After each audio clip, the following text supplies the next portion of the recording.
When I came here, I was a Buddhist student amongst other Buddhist students, and this was a very active farm.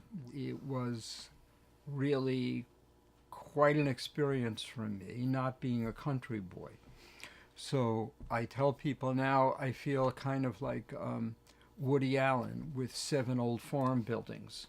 There's solitude. Mm-hmm. In this area, there's cold and snow, as you could see, right? There's something to be said for bringing in your own firewood and living simply.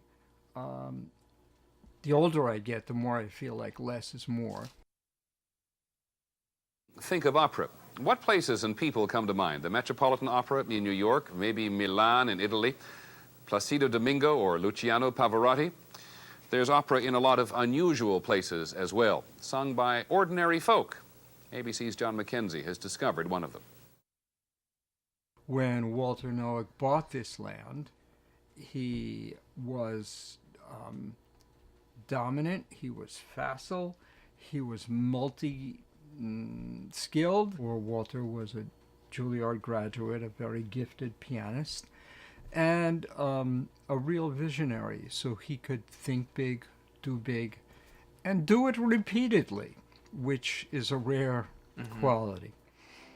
So it brought us all to the Soviet Union in 1986 to do opera, and most people didn't want to do opera.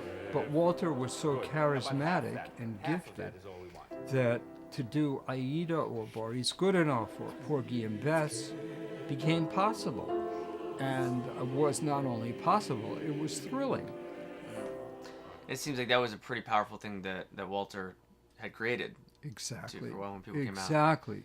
And what do you think the power of that community connection is? I mean, you said there's 30 years of these opera, of a community opera house, essentially, that was international. The movement here to use music to bridge cultures was just magnificent, and it transformed people's lives.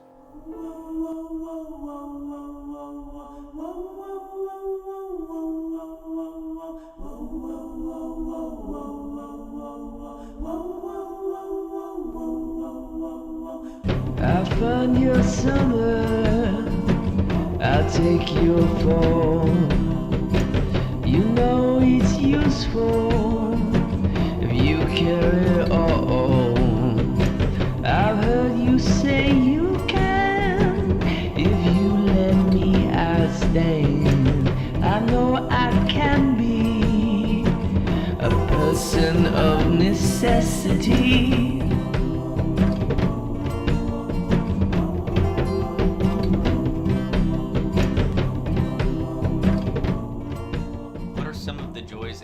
Struggles of being in kind of a small town, living alone, and is that hard, and what does that feel like? It is hard. It does give one a sense of independence in a way, but I'm pretty much a people person. I'm not a loner by nature. So if there's any Italian women listening to this, I'm available. So for people that would maybe they don't know a lot about Maine or this area, I know we're kind of the last 3 years I've gone every year. I've spent some time up here. Yeah. Paint the picture for people what it is to come out here to this area. I think most people are pleasantly surprised. So it's loaded with the arts. Loaded with people with talent who are in these little pockets doing groovy things.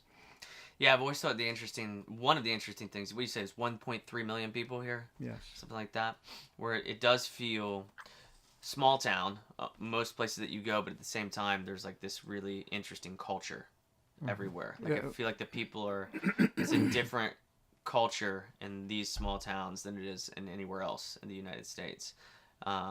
And I think and even landscape wise, it's different in a way where you can go anywhere else on the East Coast. You're not going to see this like ocean bluffs, you know, you're not going to see these magnificent cliffs that lead away into the ocean, you know. It almost feels European in that sense, I think. Well, yeah, I could see the bay from here this time of year. Beautiful vistas out to the mountains of Cadillac and Acadia National Park. And I think it's a really special place and a really great location that offers a lot to the community. Have fun your summer, I'll take your fall. You know it's useful.